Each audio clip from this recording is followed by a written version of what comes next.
আয়াতুল কুরসি পাঠ করে 5 ওয়াক্ত সালাতের পরে লা ইয়ামনাহু মিন দুখুলিল জান্নাহ ইল্লাল মাউত, তাহলে জান্নাতে যেতে তাকে কিছুই বাধা দিবে না, তার মৃত্যু ছাড়া। সে মরলেই জান্নাতে যাবে, সে মরলেই জান্নাতে যাবে। এই আয়াতুল কুরসির মধ্যে কি আছে প্রথম থেকে নিয়ে শেষ পর্যন্ত পড়ে দেখেন তো। আয়াতুল কুরসির মধ্যে কি আছে? সালাত সিয়ামের কথা নাই, হজ জাকাতের কথা নাই, পরকালের কথা নাই, জান্নাত জাহান্নামের কথা নাই। শুরু থেকে শেষ পর্যন্ত শুধুই শুধু আল্লাহ সুবহানাহু ওয়া তাআলার নাম, তার পরিচয়, তার গুণাবলী আছে। আল্লাহ লা ইলাহা ইল্লা হুয়াল হাইয়ুল কাইয়্যুম লা তাখুযুহু সিনাতুন ওয়ালা নাওমুন লাহু মা ফিস সামাওয়াতি ওয়াল আরজ। এই যে লাহু মা ফিস সামাওয়াতি ওয়াল আরজ এর মানে কি সম্পূর্ণটুকু ব্যাখ্যা করার হয়তো সময় নাই। আল্লাহ বলছেন আসমান এবং জমিন এবং তার মাঝে যা কিছু আছে সবই আমার। আর আরেক আয়াতে আল্লাহ বলছেন ইউসাব্বিহু লিল্লাহি মা ফিস সামাওয়াতি ওয়াল আরজ, আসমান জমিন এবং তার মাঝে যা কিছু আছে সবই আল্লাহর তাসবিহ পাঠ করে।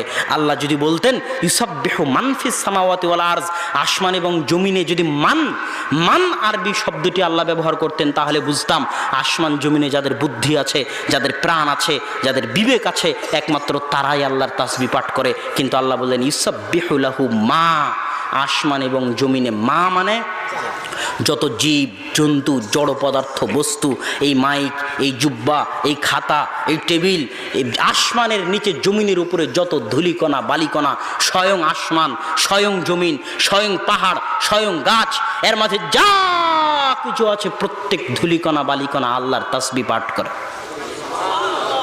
কেন বিশ্বাস হয় না? বিশ্বাস হয়, দলিল দিব। আল্লাহ সুবহানাহু ওয়া তাআলা যখন ইব্রাহিম আলাইহিস সালাতু ওয়াস সালামকে আগুনে নিক্ষেপ করা হলো তখন আল্লাহ বললেন ইয়া নারু কুনি বারদাও ওয়া সালামান আলা ইব্রাহিম, হে আগুন তুমি ইব্রাহিমের জন্য ঠান্ডা হয়ে যাও। আগুনের কি জীবন আছে? আগুনের কি প্রাণ আছে? আগুন তো জড় বস্তু, তো আগুন কি ঠান্ডা হয়নি? মুসা আলাইহিস সালাতু ওয়াস সালাম যখন নদী পার হলেন তখন লাঠি নিক্ষেপ করলেন, নদী রাস্তা তৈরি করে দিল। তুই সমুদ্রের পানির কি জীবন আছে? এটা তো জড় বস্তু, জলোচ্ছ্বাস পানি দিয়ে হয়, পানির কি জীবন আছে? 150-200 কিলোমিটার গতিতে বাতাস প্রবাহিত হয়, বাতাসের কি জীবন আছে? 8 রিখটার স্কেলে 9 রিখটার স্কেলে জমিন কেঁপে ওঠে, মাটি কেঁপে ওঠে, মাটির কি জীবন আছে?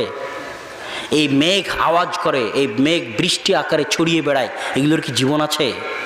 তাহলে এই মেঘ, এই বাতাস, এই পানি, এই জমিন সবই আল্লাহ সুবহানাহু ওয়া তাআলার কথা শুনে, তার অগণিত অহরহ দলিল আছে।